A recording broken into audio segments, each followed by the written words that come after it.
Boa noite. Estamos aqui de volta na continuação dos nossos estudos de O Livro dos Espíritos. Hoje, nossa amiga Carol está com uma pequena dificuldade, então temos que improvisar aqui um pouquinho. Mas a gente... Eu tô sem voz, Bonerges. Pois é, você está com alguma dificuldade, isso que eu falei. Boa noite a todos, eu vou ficar aqui nos bastidores hoje. Então, a gente vai continuar nossos estudos. Nós estávamos estudando na lição anterior a vida de isolamento e voto de silêncio. A gente entendeu que não é uma boa solução para nós, considerando que a gente perde algumas oportunidades excelentes na nossa vida, que é de nos relacionar com nossos irmãos e assim a gente poder aprender um pouco mais na relação social, no convívio com o outro, em que a gente troca impressões e eles trocam impressões com a gente, e há um aprendizado mútuo e uma ajuda mútua em cada um de nós, coisa que não é possível se realizar no isolamento e no silêncio. Mas vamos lá. Eu vou chamar meu amigo Clébio, que está junto com a gente, é o nosso convidado desse tema. Boa noite, Clébio. Boa noite, Bonerges, boa noite a todos. Sejam todos bem-vindos.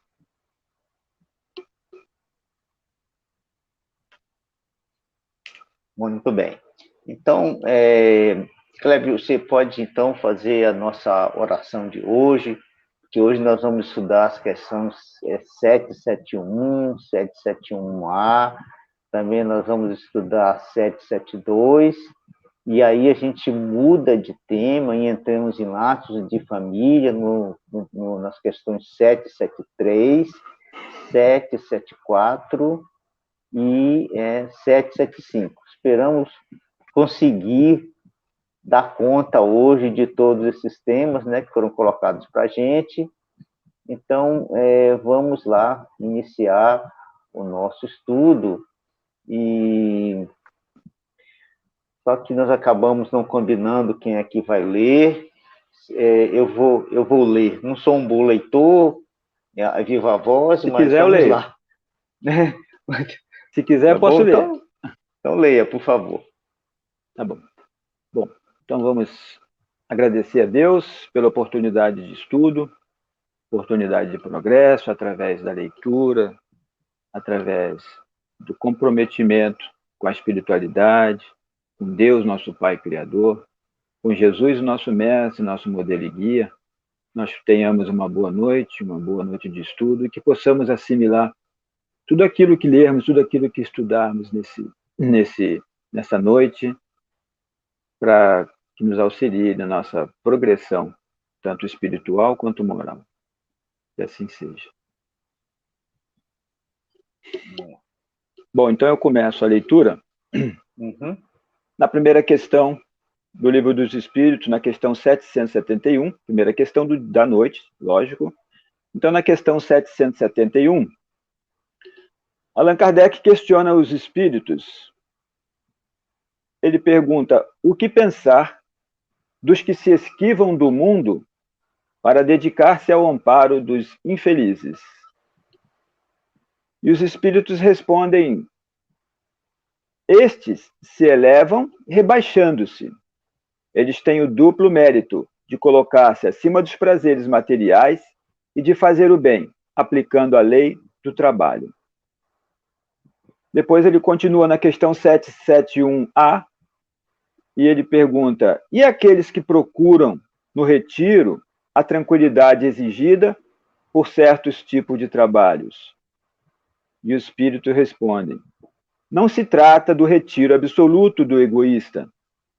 Eles não se isolam da sociedade uma vez que trabalham para ela? Essa questão, ela tem para nós assim um esclarecimento adicional, né, Clébio? Porque quando a gente fala de isolamento, alguns de nós podem pensar que outro tipo de atividades que acontece, que isso também não seria um isolamento que não seria proveitoso. Mas não é bem assim, né? Nesse caso aqui da 771, né, o que acontece é que quando alguns de nós conseguem perceber o verdadeiro sentido da vida humana, né, no fato do espírito estar encarnado, a gente naturalmente começa a iniciar um processo interno de transformação que é o nosso objetivo principal na Terra. E a gente acaba percebendo que há muito mais ganho para nós, muito mais ganho, se a gente se afastar dos prazeres da vida, sem se afastar da sociedade, tá certo?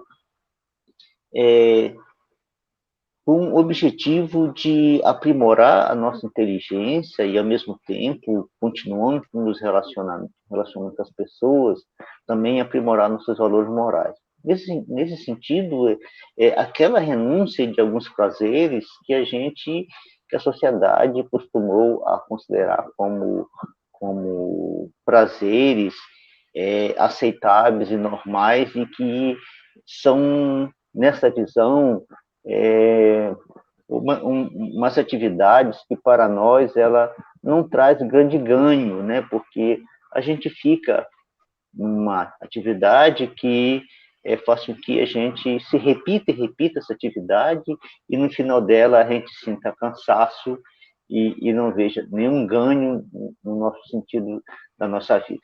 Quando a gente percebe isso, né, a gente naturalmente se afasta no sentido de utilizar esse tempo para desenvolver esses dois recursos e praticar o bem. Praticar o bem, e aí, por isso que os espíritos falam que isso é um mérito duplo, porque existem dois ganhos quando você faz esse afastamento. O primeiro é que você se desvincula fortemente dos prazeres materiais e assim você facilita a tua evolução espiritual.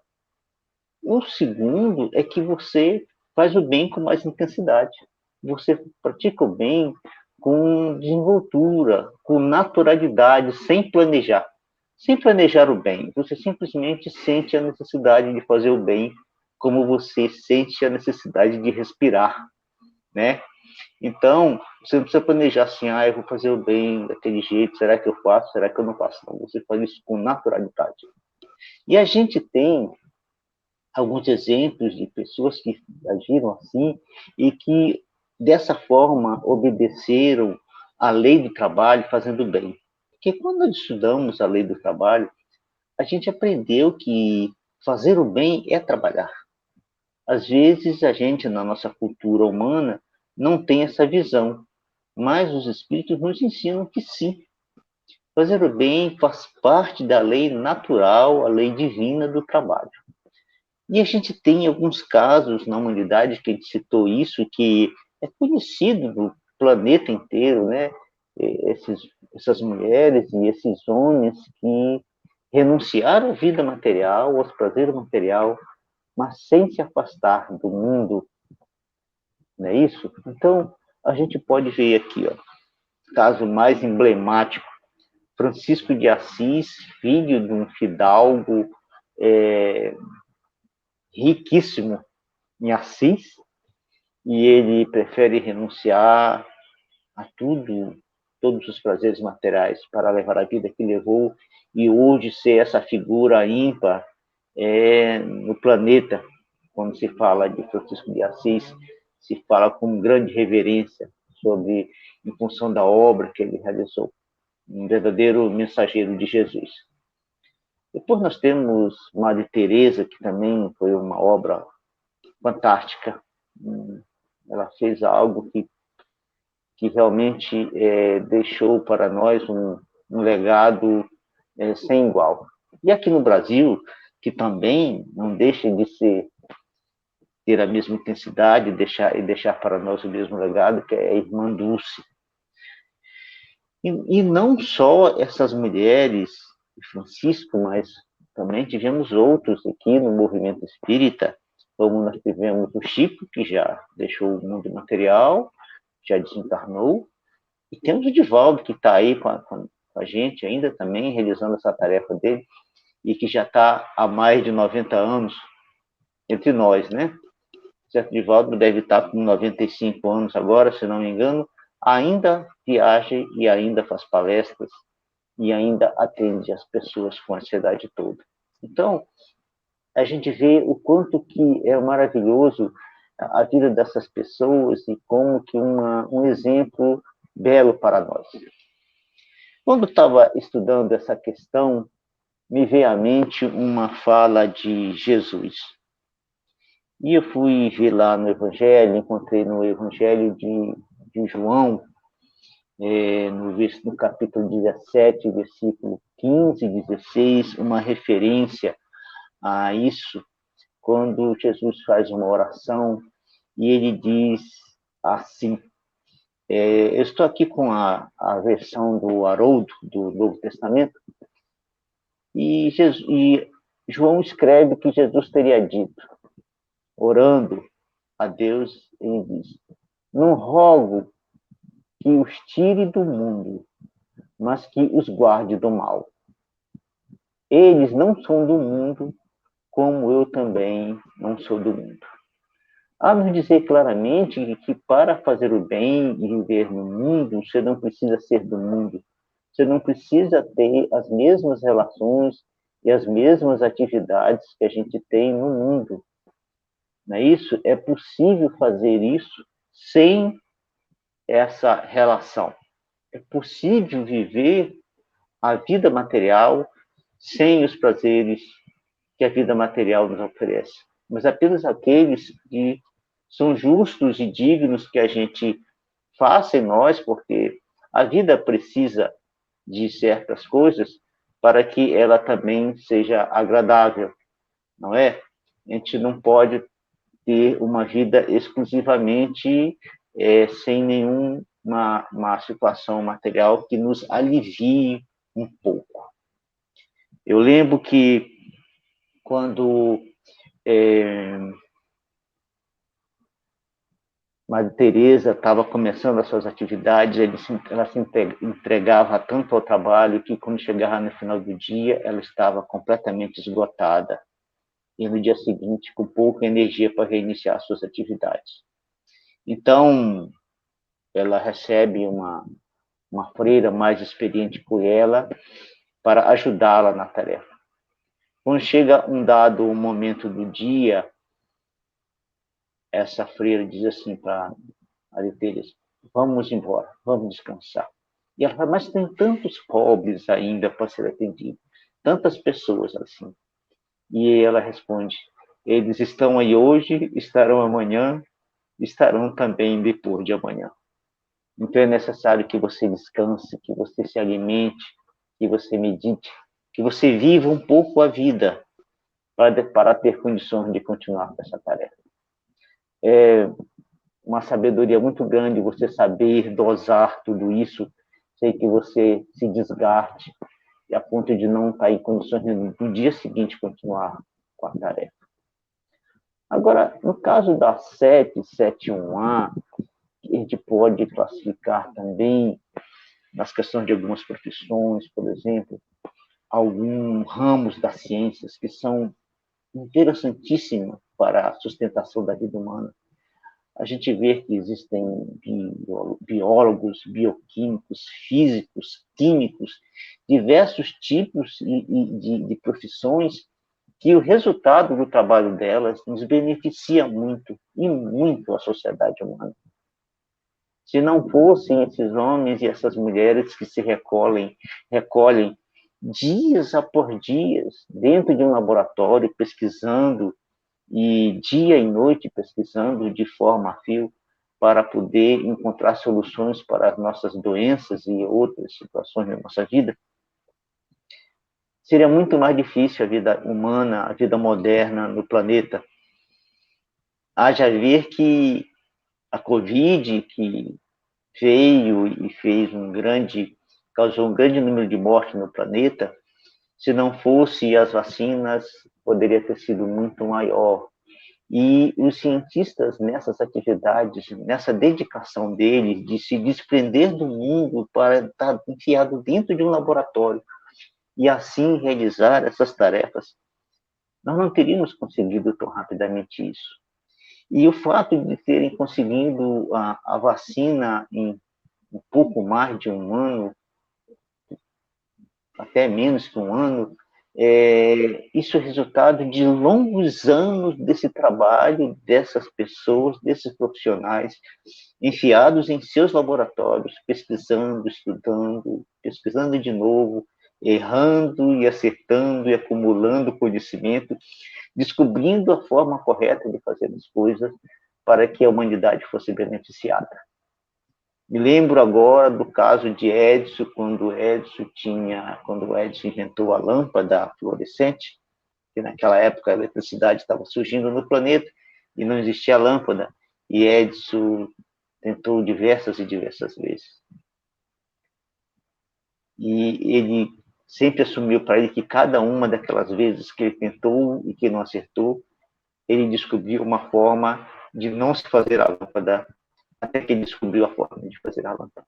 Então, a gente vê e às vezes a gente nem percebe, não consegue valorizar o quanto o trabalho desses homens que estão fora da sociedade, eles estão fora do uso material, mas o trabalho deles é importantíssimo para nós, para toda a sociedade, para toda a sociedade humana, toda a comunidade, todas as cidades, todos os países, todos os vilarejos, seja lá um pequeno vilarejo lá no meio da floresta amazônica, todos nós somos beneficiados por essas pessoas e eles assim trabalham para a sociedade, cumprindo essa lei, né, a lei do trabalho, em favor de todos nós, nos oferecendo as suas vidas em nosso benefício.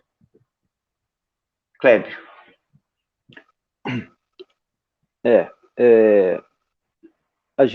Você comentou dessas personalidades, né, que fizeram a história da humanidade, Maria Teresa, né, Chico, tem Mahatma Gandhi, tem tantos outros, e nós também, né? Nós também nascemos com essa essência do amor, do bem, né? Quando Jesus diz que vós sois deuses, né? Vós sois a luz do mundo, né? Então talvez falte a descoberta disso, né? Talvez falte a gente o despertamento, né? Então, assim, e Thomas Edison, olha que você falou que Thomas Edison, a história conta que foram 1.800 vezes, 1.800 tentativas. Então. Olha só que interessante, né? Quer dizer, a gente, na primeira dificuldade, a gente desiste de uma meta, de um objetivo, né? De um sonho, talvez, né? Então, a gente, às vezes eu falo assim, é importante, o retiro, né? É importante, porque essas três questões vai falar do silêncio, né? Da gente silenciar, né, para refletir. Às vezes é importante dar um passo atrás para dar dois na frente, né? Refletir, se reorganizar, se reestruturar, né, naquele projeto que você busca, naquele sonho que você busca. Então, assim, eu estou lendo aqui um livreto que fala o seguinte: porque as pessoas elas se escondem com medo do erro, né, do medo de errar. E aqui fala assim, ó: retire sempre algo de bom e proveitoso das dificuldades pelas quais você passa e das adversidades que o atropelam. Então, a gente não deve esquecer, assim, quando você se retrai, quando você se esconde, né? A gente pode falar que é uma covardia, né? Porque você não vai descobrir o potencial que tem dentro de ti, né? A gente vai acabar não descobrindo a oportunidade que tem de fazer o bem. E o problema é o seguinte, que quando o bem silencia, né, ele abre as portas para que o mal se pronuncie. Então a gente tem que... Mas é lógico que é bom, às vezes, ficar retraído, né, reflexivo, nos acontecimentos, nas atitudes que a gente tomou durante o dia, né, como Santo Agostinho propunha, né, ele falava isso. Então, assim, a gente precisa desse tempo a sós, né? Claro, para se reorganizar as ideias, né? usar uma nova estratégia de avanço, né? Muitas das vezes a gente pensa, onde foi que eu errei, né? Essa é a oportunidade da gente, às vezes, silenciar, às vezes se retrair, às vezes ficar no nosso cantinho, mas é isso aí. Tá certo. Muito bom, cara. Muito bom. Carol? Carol vai ficar só nos bastidores. Vamos para a questão 77. Isso que eu falei, Carol. Questão, então, 772, né? Isso. Vamos continuar aqui na questão 772. Allan Kardec pergunta aos espíritos: o que pensar do voto de silêncio prescrito por algumas seitas desde a mais remota antiguidade? Aí os espíritos respondem assim: perguntai-vos antes se a palavra faz parte da natureza e por que Deus a concedeu. Deus condena o abuso e não o uso das faculdades que outorgou. No entanto, o silêncio é útil. Afinal, no silêncio, tu te recolhes. Teu espírito se torna mais livre e pode entrar em comunicação conosco. O voto de silêncio, no entanto, é uma tolice. Não há dúvida de que os que veem essas privações voluntárias como atos virtuosos têm boa intenção. Porém, eles se enganam, pois não compreendem suficientemente as verdadeiras leis de Deus. Aí ele continua aqui, ó. O voto de silêncio absoluto, assim como o voto de isolamento, priva o homem das relações sociais, que lhe podem facultar ocasiões de fazer o bem e de cumprir a lei do progresso. Isso aí. Veja só, Kleber, nós estudamos na questão 766, né, o valor da palavra, né? Nós estudamos a importância dela, que é esse comentáriozinho final de Kardec, quando ele fala, você perde a oportunidade, né, de praticar o bem, desenvolver os teus valores também, e estar, assim, aliado à lei do progresso, né? Mas às vezes a gente, por não compreender as coisas, a gente comete os excessos. Muitos excessos que a gente realiza achando que estão fazendo as coisas corretas, muitas vezes por falta de reflexão, por falta da gente, a gente não analisar bem e termina achando que aquele caminho é o melhor, e aí, na realidade, a gente está se equivocando, né? E é exatamente isso que acontece com o silêncio. Evidentemente que aquelas seitas do passado, quando elas adotaram esse caminho, achavam que estavam fazendo a melhor solução. Achavam que o melhor caminho era esse, se afastando do mundo, um mundo muito agressivo, onde existiam poucas leis e que a lei dos imperadores e dos reis é o que valia, né? E você tinha pouco direito à vida, inclusive. Então você não podia contradizer esses homens, você não podia falar nada que fosse contrário ao pensamento deles, que era o suficiente para que você fosse inserido num calabouço ou perdesse a oportunidade da vida. E também como os excessos humanos eram muito grandes. Então alguns religiosos optaram por esse caminho. Infelizmente, perderam uma excelente oportunidade de demonstrar às sociedades daquela época o valor da retidão, o valor do amor e da caridade, né? Mas foi um momento para eles, um momento que eles conseguiram perceber. Agora, como você mesmo já falou agora, Clébio, é necessário a nossa retidão, é necessário o nosso recolhimento. Quando fazemos isso, quando nos recolhemos em silêncio, e que nós penetramos no nosso verdadeiro íntimo e nos sentimos e nos acalmamos e nos silenciamos para o mundo, aquele momento do mundo, e nós permitimos que a nossa alma se expanda. E assim o nosso raciocínio fica mais claro, mais leve, e a gente pode mais facilmente perceber a vida espiritual, seja ela pela intuição ou pela conexão direta com os nossos amigos que nos cercam a todo instante, né? Nós temos o nosso anjo da guarda, na linguagem católica, na linguagem espírita, nós temos o nosso mentor, né? Que fazem a mesma função, apenas a questão de nomenclatura, mas que estão junto de nós, não como cicerones e que para nos guardar o tempo todo, mas como orientadores, como guias nossos que nos mostram soluções, nos mostram caminhos, nos ajudam a corrigir nossos pensamentos e nossos padrões de sentimento. Então, é extremamente importante que a gente, em algumas vezes, se não possível todo dia, mas que algumas vezes durante a semana, a gente faça isso. Se recolha um pouco, para que a gente se perceba, para que a gente se analise. Porque a vida em sociedade ela é um desafio muito grande, um desafio imenso, que sem ele nós não conseguiremos nos equilibrar. Será muito difícil o nosso equilíbrio. Então, é muito importante que a gente seja capaz de realizar essa prática no sentido de que a gente possa, sim, realizar esse aprendizado, essa conexão, que será para nós uma baliza na nossa relação social. Não é isso? Então, é diferente isso do voto de silêncio, em que você se isola completamente da sociedade pela vida inteira.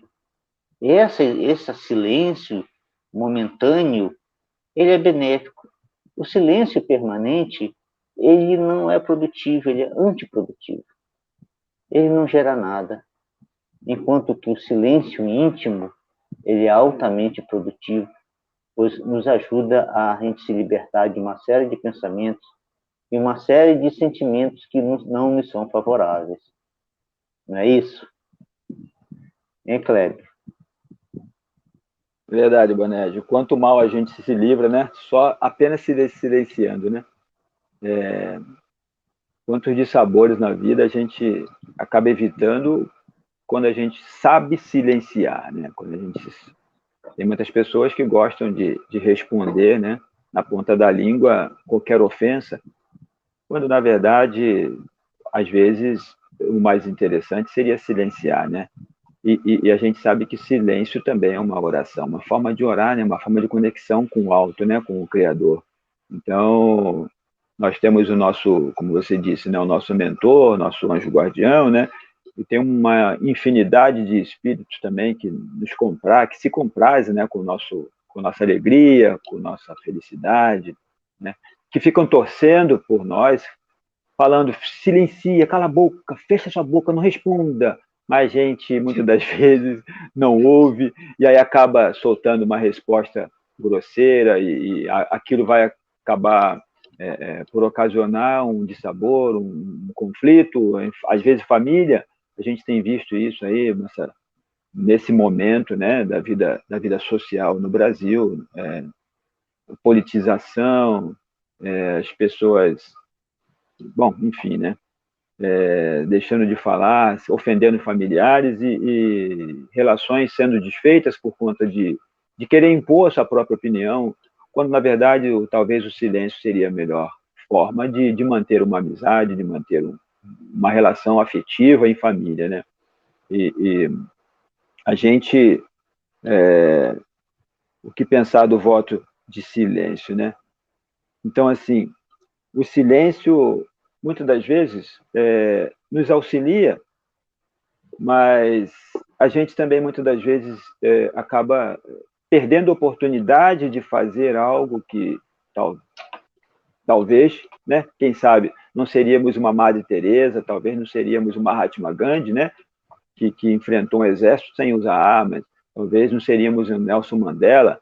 Muitas das vezes, a nossa essência da da grandeza está em não ter medo, né, de agir, não ter medo de fazer as obras, né, que Deus nos confia, né, que Jesus nos confiou.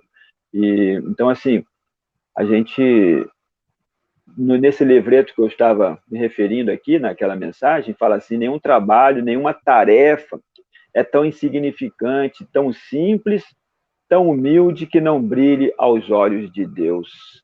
Olha que interessante. Então, a tarefa, por exemplo, do Gari é tão importante quanto a tarefa do cientista que estuda, por exemplo, uma cura de uma doença, né, a questão da saúde. Então, nós precisamos, logicamente, silenciar, mas não esquecer, porque no Evangelho segundo o Espiritismo, Allan Kardec vem dizer que a dor é uma bênção, né?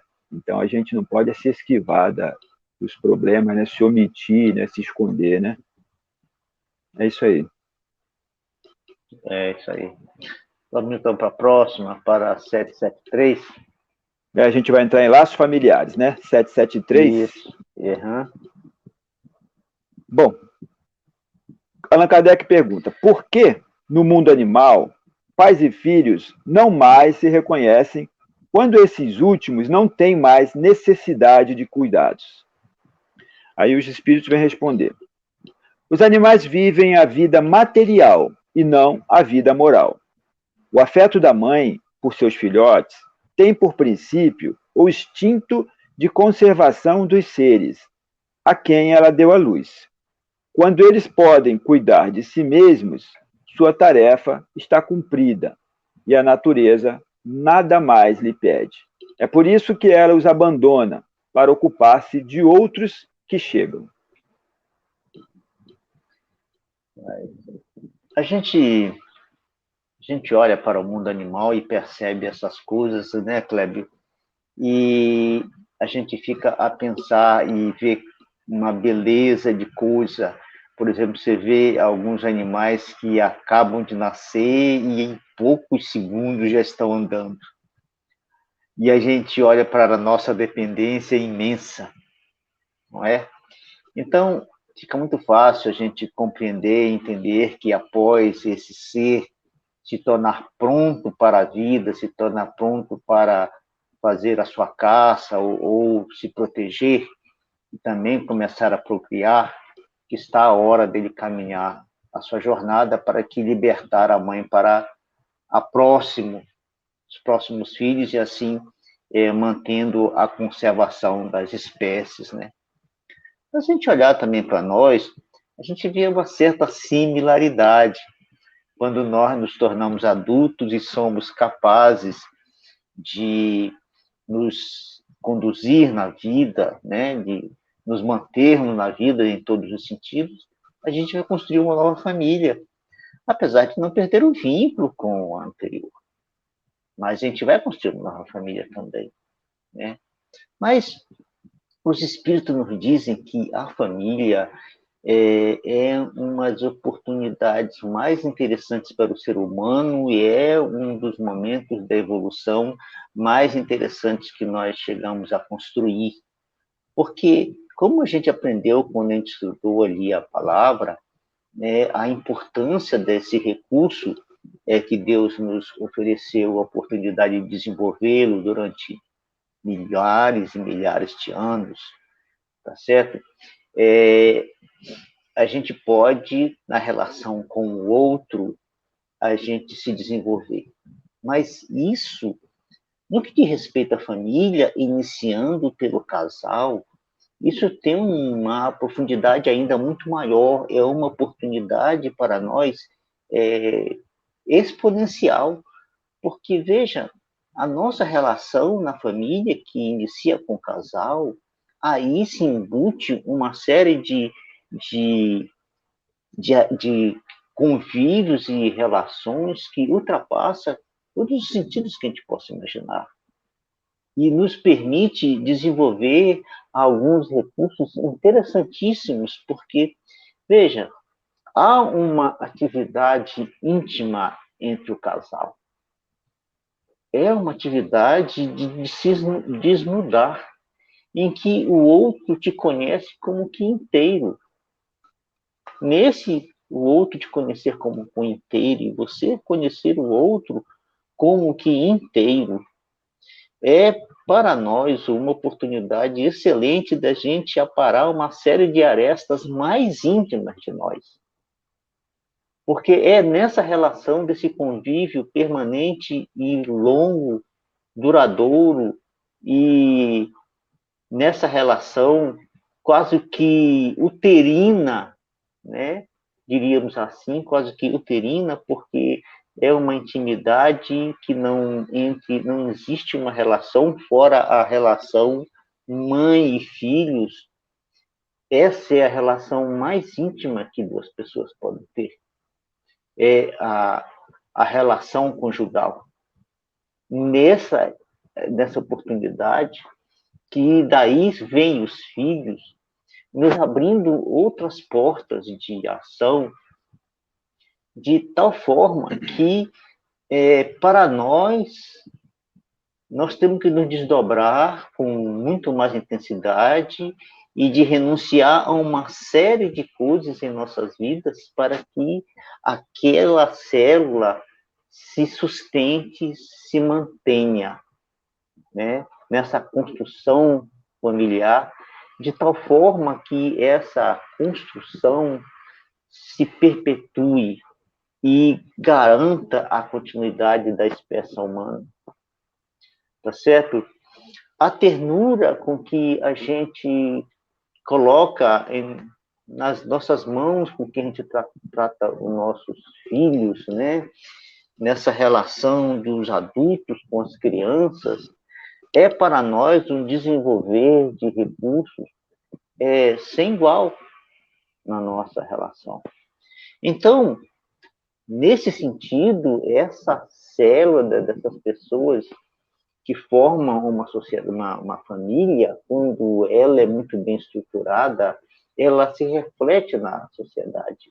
Essa energia dessa estrutura de uma família equilibrada se reflete na sociedade, permitindo que a sociedade também se torne equilibrada.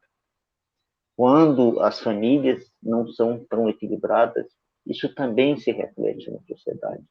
Então, a gente vê que a família é a primeira célula da sociedade, é a primeira imagem de uma sociedade, demonstrando a importância dela para nós. O quão essa relação, essa instituição família, o quanto ela nos oferece de recursos e de oportunidades de desenvolvimento de valores. Então, quanto mais é apertado os laços de harmonia na família, mais serão apertados os laços na sociedade. Mais coesa será a sociedade. Mais compreensível será a sociedade. Nesse sentido, que essa oportunidade, esse caminho que Deus nos mostrou e que a gente construiu, foi uma vitória muito grande na nossa evolução.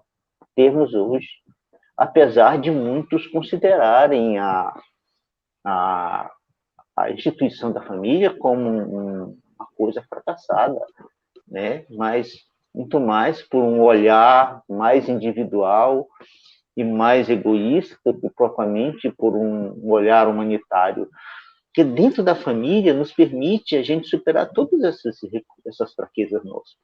O egoísmo, o orgulho, porque o outro nos conhece. Quando você é excessivamente orgulhoso, se o marido é excessivamente orgulhoso, a esposa percebe que você é excessivamente orgulhoso.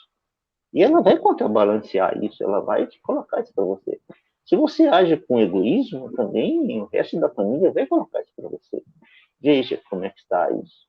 E essa relação que é amorosa, ela também termina caminhando no sentido de uma construção de uma amizade.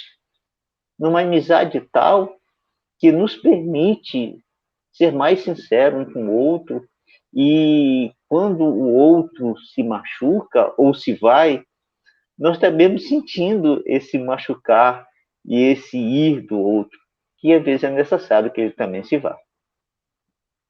Clébio.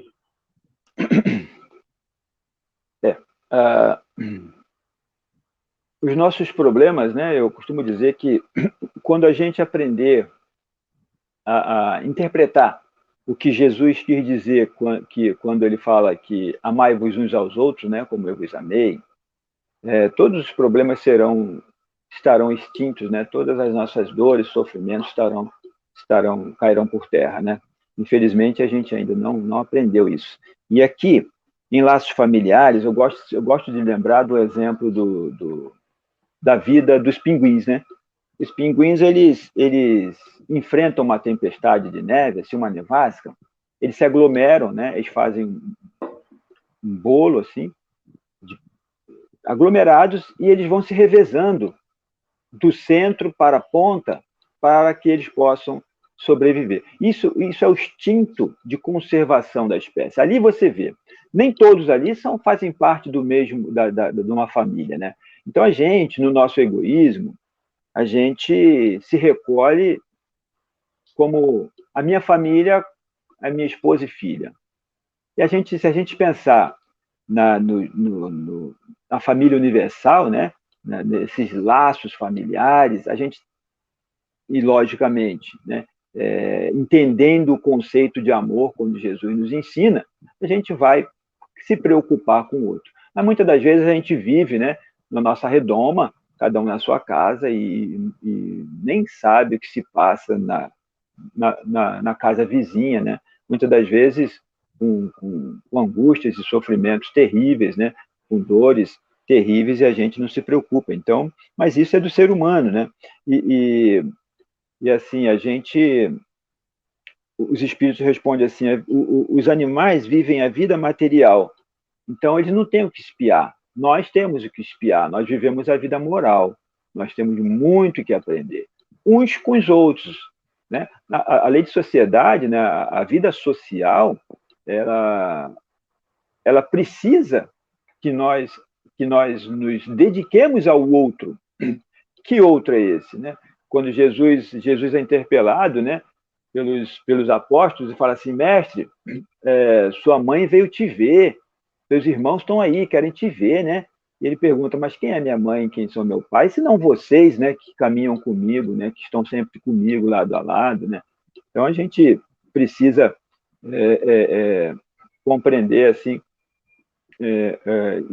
e às vezes, por isso que é importante a gente se retrair, muitas das vezes, para fazer essas reflexões, né? O que será que eu estou fazendo da minha vida, né? De que maneira eu estou progredindo? Será que é importante só eu progredir? Será que é importante que só eu cresça? Mas como será que está o meu parceiro, a minha parceira, né? O meu familiar? Será que não faz parte? Será que não é? Não estamos juntos para que possamos caminhar lado a lado, né? É isso.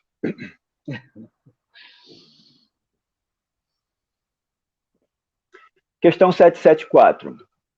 Allan Kardec pergunta assim: há pessoas que deduzem do abandono dos filhotes dos animais por seus pais que, no caso do homem, os laços familiares são apenas o resultado de costumes sociais e não uma lei da natureza. O que devemos pensar disso? Os espíritos respondem: o homem tem um destino diferente dos animais. Por que, então, sempre querer comparar-se a eles? No homem, há algo além das necessidades físicas, há a necessidade de progresso.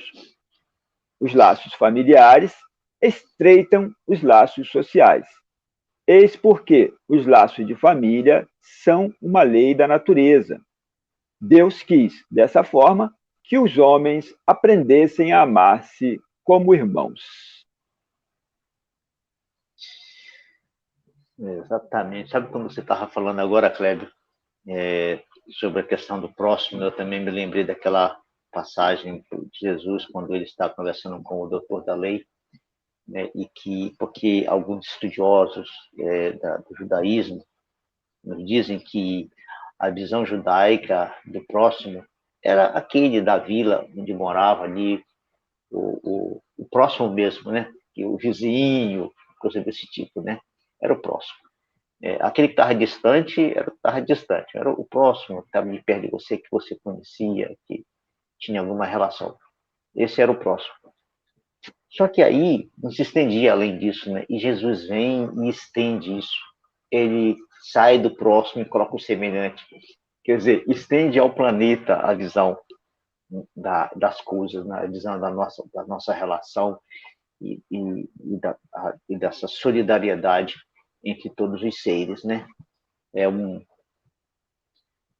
um novo patamar de pensar e de sentir, não é verdade? E nessa questão nossa da diferença com os animais, a gente, talvez por uma incapacidade de olhar para frente e para cima, a gente está sempre olhando para trás, sempre olhando para o inferior, né? Nunca procurando ver os exemplos superiores que nós tivemos na Terra. Talvez pelo desafio que isso representa, né? Se você, alguém como Cristo, alguém como Francisco de Assis, por exemplo, né? Esses homens e essas mulheres maravilhosas que vieram ao planeta, demonstrando uma forma de viver completamente diferente daquela que nós estamos habituados ainda hoje, apesar de que ainda hoje as coisas se recrudesceram um pouco mais, mas será um momentâneo.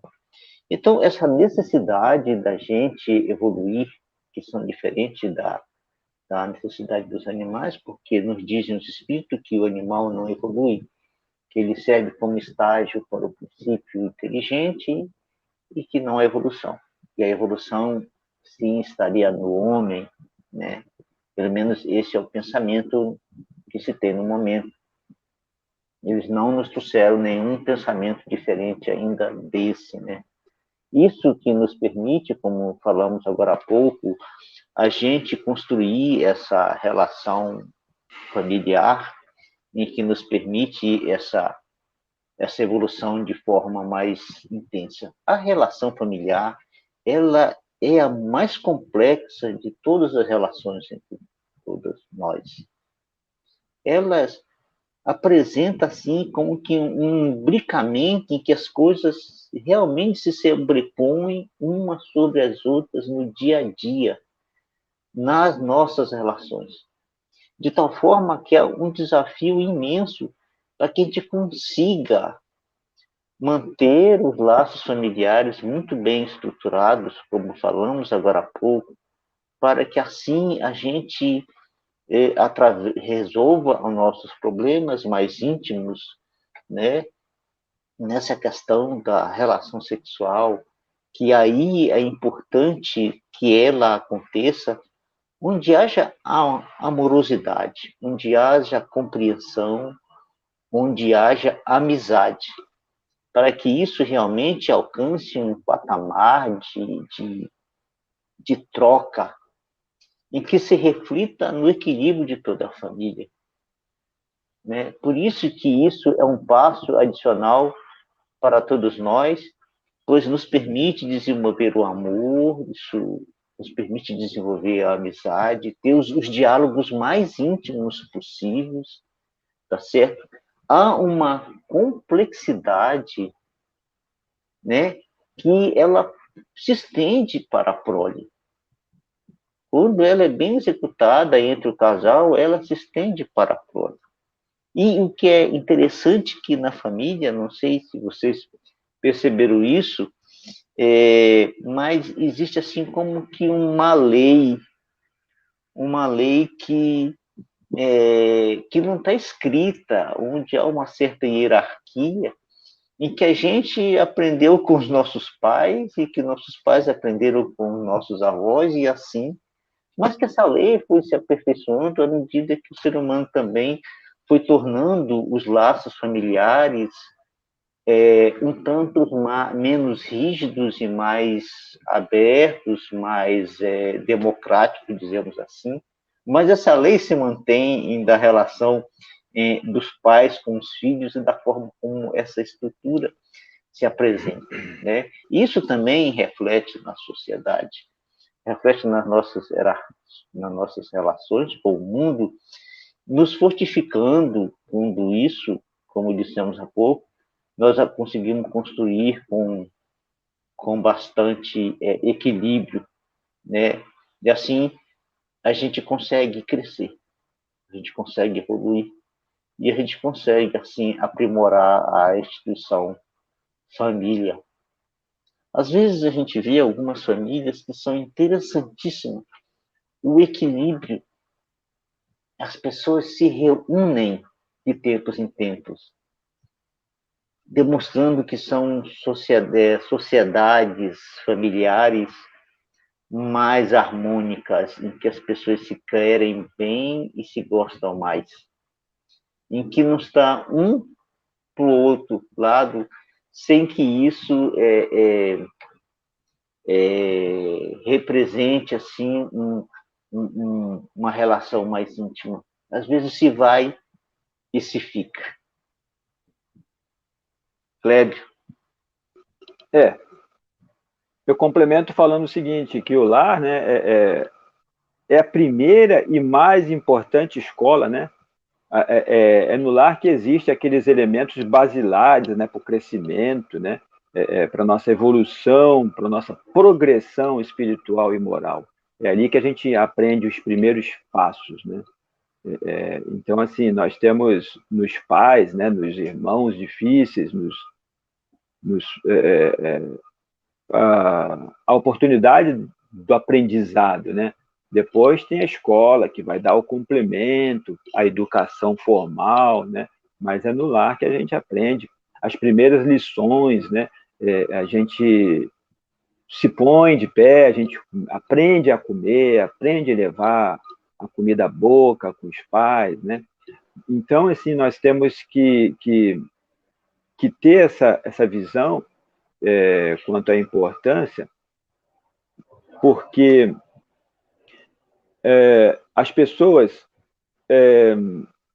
ele fala aqui, né, na questão, na resposta dos espíritos, né, o homem tem um destino diferente dos animais, porque então a gente quer sempre se comparar a ele, né?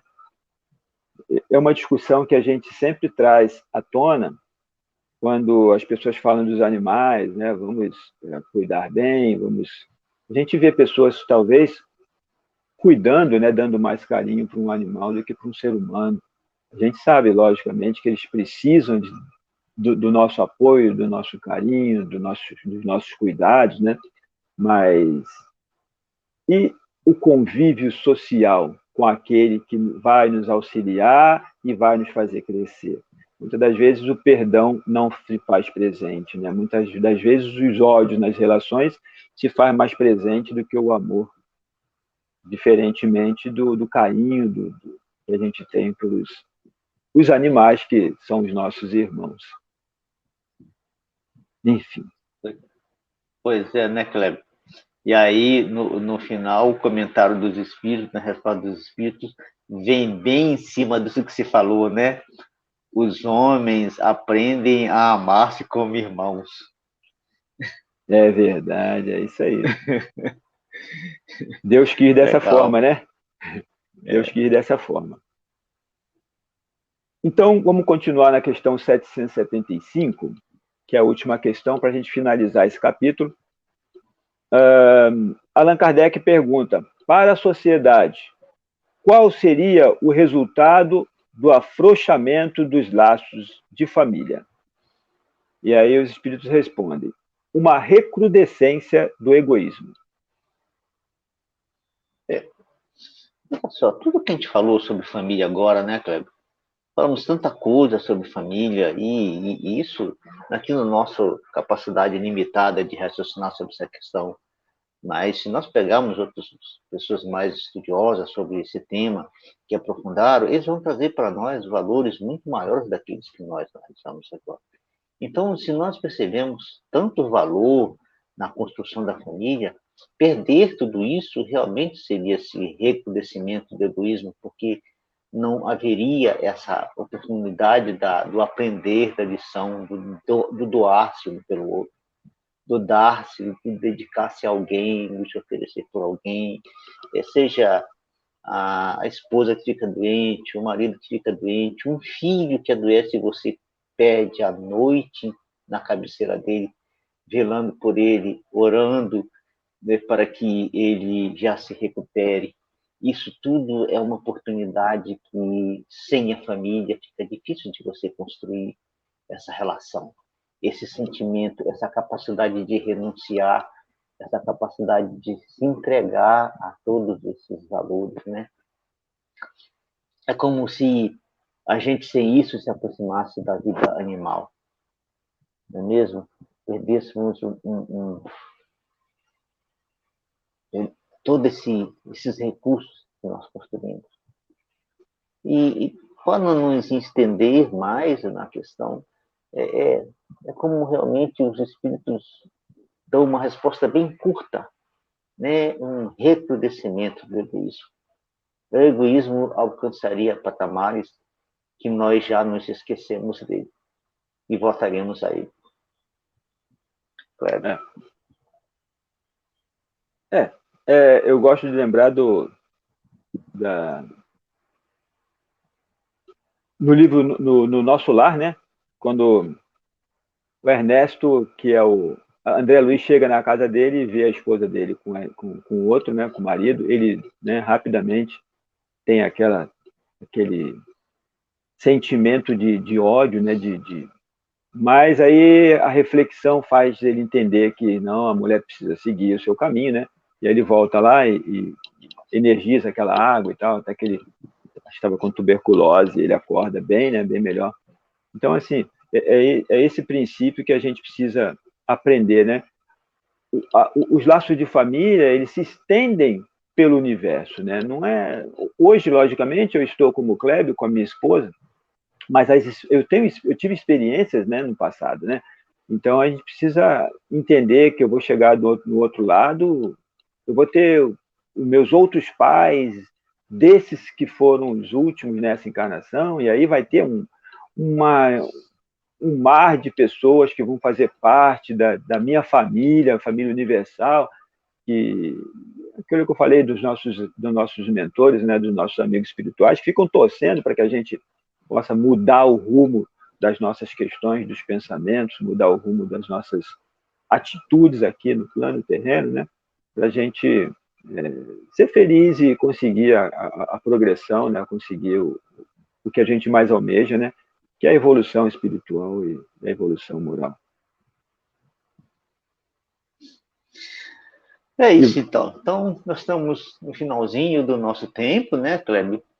Então, vamos aqui aproveitar, fazer a nossa oração de encerramento, né, com mais esse estudo, mais essa oportunidade de aprendizado, de um valor imensurável para todos nós, né, que é a nossa família.